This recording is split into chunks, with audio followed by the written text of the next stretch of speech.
ายดี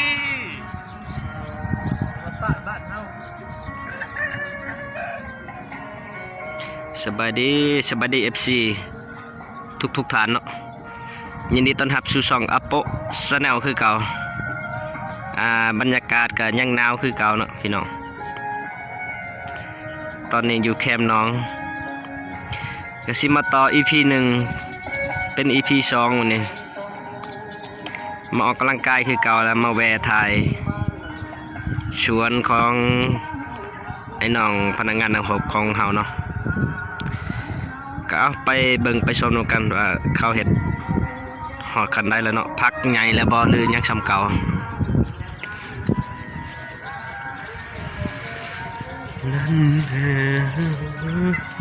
นี่ทางเขาสวนรวมเอาแล้วล่ะโอ้กำลังคิดถามมาพักขายได้จักพันแล้วโอ้เพิ่นแล้วก่อนละพักลายแล้ว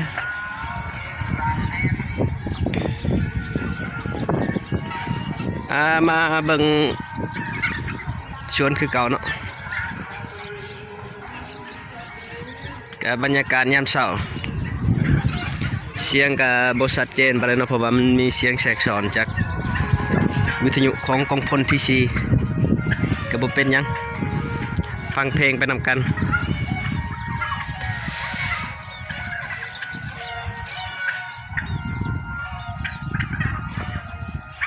พุนขี้แกเอามาเฮ็ดพุน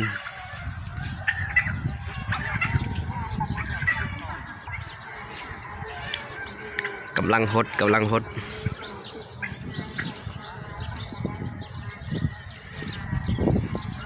โอ้ผักบัวกำลังงามเนาะกำลังขึ้นคือสิกำลังใส่พุนโอ้มีผู้เก่าลงฮดผักอีกแล้วบนเอาว่าลงแต่เสา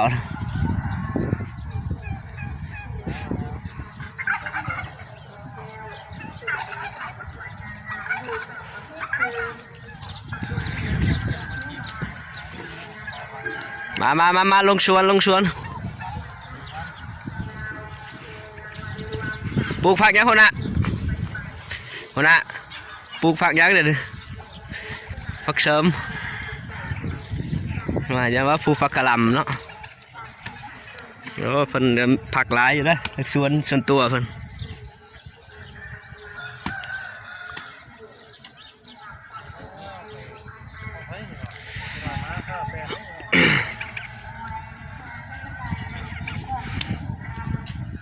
โซนมักเพชรคือเก่าเนี่ยโอ้กำลังใหญ่เด้อ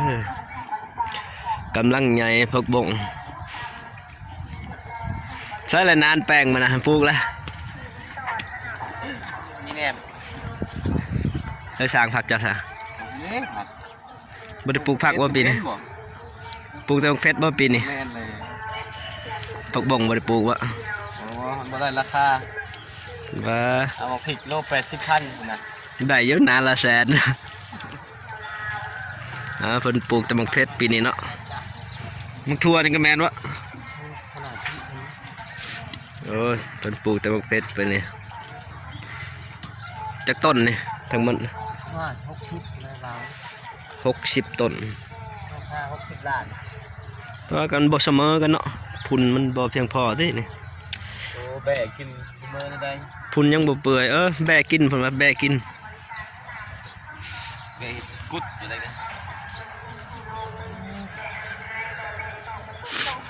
ผักบัวเนี่ย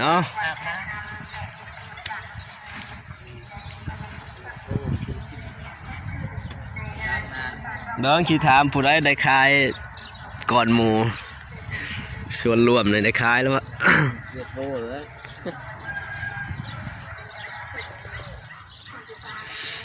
ไม่เป็นอันน่ะนี่ยังเขาเอิ้นเนาะการพันล้านจะทอบ3ผู้ขายและผู้ที่ยังบ่ทันเฮ็ดแล้วก็ให้เฮ็ดนี่เป็นมึงอ่ะ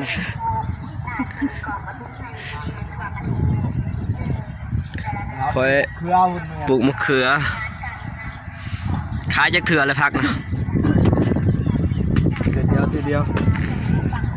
ยวได้เท่าไรขายผักเสริมบ่ถึง ละ160,000 มือวาดนี่ได้160,000มือเดียว160,000 แม่นละ แบบไม่ค่าตลาดว่าหรือไปชงให้เขา เขามาเอาเองไง เขามาเอาเขามาเอาฮอดสวนพี่น้องเขามาเอาฮอดสวนแบบบ่อยากไปชงแล้วเนาะเขาจะมีฮักเนาะ มันจะมีผักเลย ผู้ใดที่หารายได้เสริมก็ปลูกได้เนาะบ่อันที่ไม่ค่าเพิ่นหับหมดแต่ว่าเดี๋ยวว่าได้ปลูกหลายเลยอัง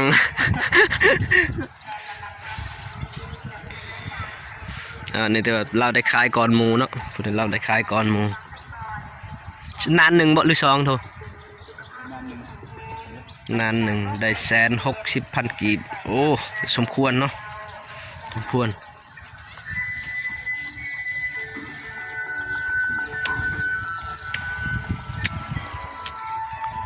พอได้แก่มักเพชรนี่ก็สิได้หลายอยู่ดอกปีนี้หลายแสนอยู่ว่าเขาขายเป็นทงเนาะทง5,000 กีบ100 ทงก็ได้อยู่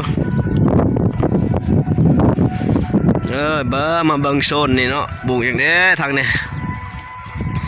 คือเห็นเอาผุนเสาเนี่ยนี่กำลังงาม จะได้ต้มแล้วผักได้ลวกเลย หลายชุด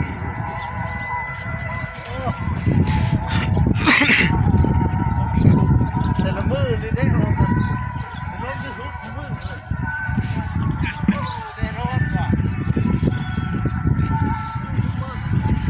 เอาไปทางใดเราเอาถ่ายนี่ก่อนของเบาหน่อยเพิ่นนี่โอ้มักทัวเดี๋ยวมักทัวแมนมักทัวเพิ่นก็เลยใช้พุ่นใส่ข้างไว้เนาะแต่ว่ามันยังบ่ทนขึ้นใส่ไว้ช่วงเขามีเวลาช่วงเขามีเวลาแล้วมันขึ้นมาเขาจึงสบายมันจึงทันกำลังใช้พุ่นขี้แบะเนาะขี้แบะหรือว่าขี้เป็ดสบายดีฮะก็ลงมาเนาะใช้ปลูกผักยังปีนี้ใช้นานยังไม่ได้ปลูก โอ้งามเลยผักจ้ะ โอ้หนาวมาท่านชวนใช่เลย มันเป็นยังมันยังลงสวนใช้แล้วมียังเด้ มีพักกับช่องแล้วก็สลัดนิดหนึ่งเลยกับถั่วเนาะ มักทัวโอ้มันเป็นลายได้ปีนี้ ทั้งนั้น กินน้ำเด้อปีนี้เด้อ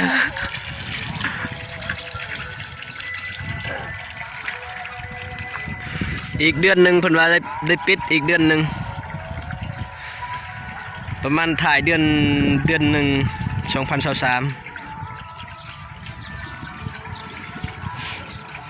ที่หน้าล่าพักแล้วเลยนานมัน ตัวไร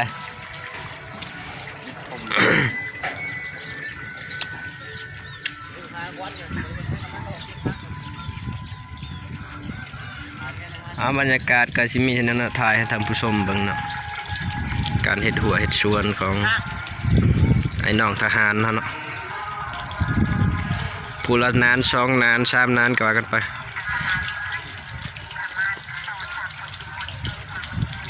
โอ้มี2 บอนนะของบ่าวหน่อยเพิ่น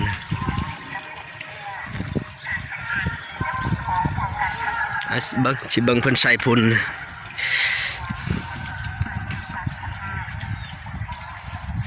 อยากเบิ่งวิธีใส่พุ่นแล้วก็ให้ท่านผู้ชมเบิ่ง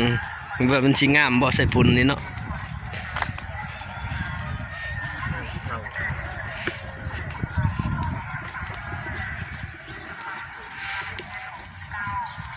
สบายดีใส่พุ่นยังนี่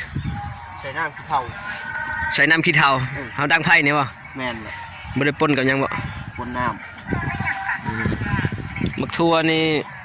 ชื่อเป็นปองบ่หรือว่าอันนั้นเอามา ำ เตะกกมา ถั่วในเอง โอ้คักเด้อทั่วนั่นเองแนวใหญ่เนาะตามเบิ่งนี่เนาะ โอ้นี่ไล่โซดอยู่บ่ดิ นี่ได้ทำส้มพุ่นพิเศษใส่ขี้เถ้าเนาะเพิ่นว่าใส่ขี้เถ้าถ้าเบิ่งวันสิงามบ่เนาะต่อไป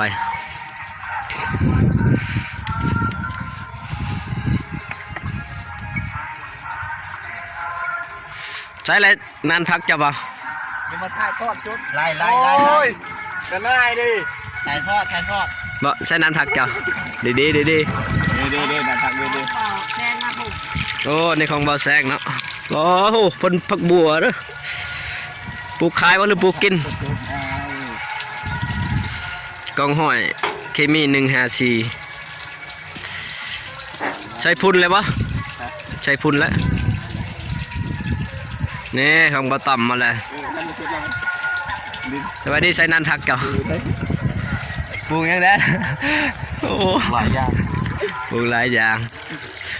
บ่ต่ำเนาะบ่ต่ำนครหลวงเพิ่นว่าคือขุดไปทางขวางนี่โอ้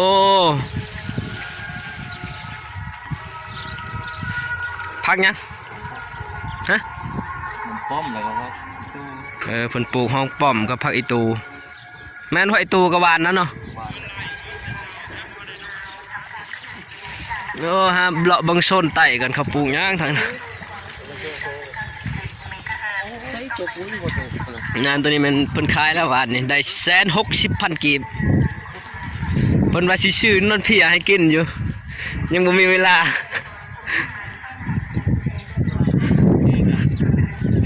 โอ้ถ่ายแล้วหาเล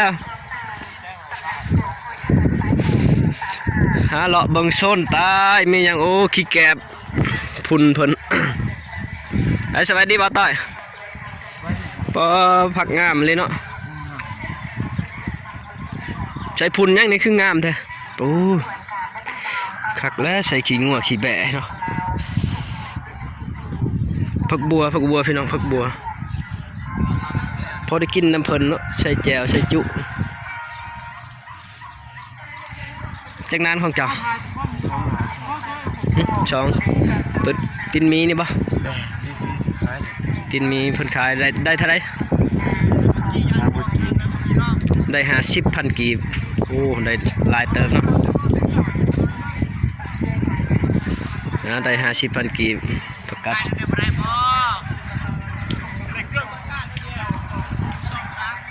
อะไรใช้ของเก่ามาสิถามนี่ปูยังไงโอ้โซนนี่ยังเพิ่นปลูกแต่ประเภทอันน่ะเป็นหมากเนาะมะเขือมักเล่นนี่มะเขือมักเล่น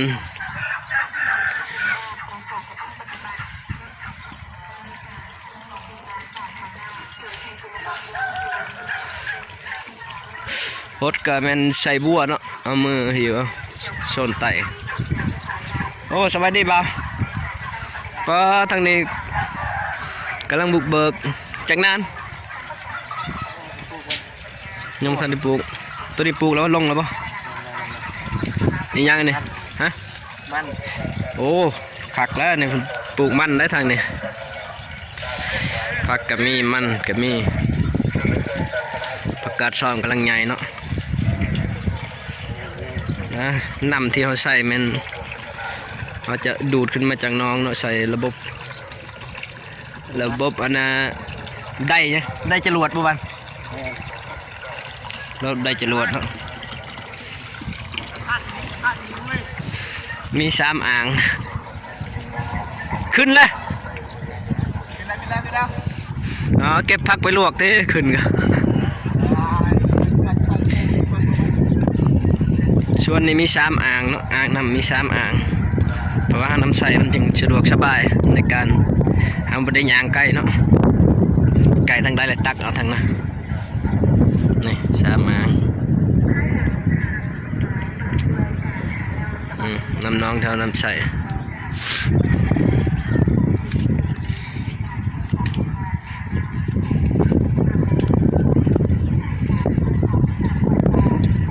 ก็บ่ค่อยได้ไปถ่ายทางนอกเนาะยังบ่มีเวลาออกไปเดี๋ยวปีหน้ามีโอกาสสิออกไปถ่ายขอบเขตนอกอันนี้เราถ่ายภายในก่อนภายในกลมกล้องก่อนอ่างที่3เนี่ยตัวนี้ใส่ระบบอ่างในการตักการหด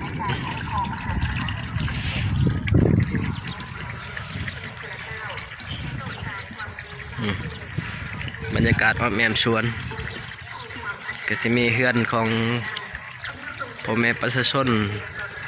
พนักงานทหาร ตำรวจ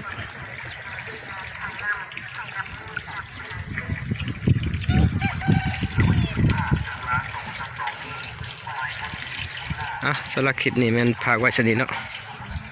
โอกาสหน้าชิมาถ่ายใหม่ขอบใจผู้ที่เข้าเบิงสบายดี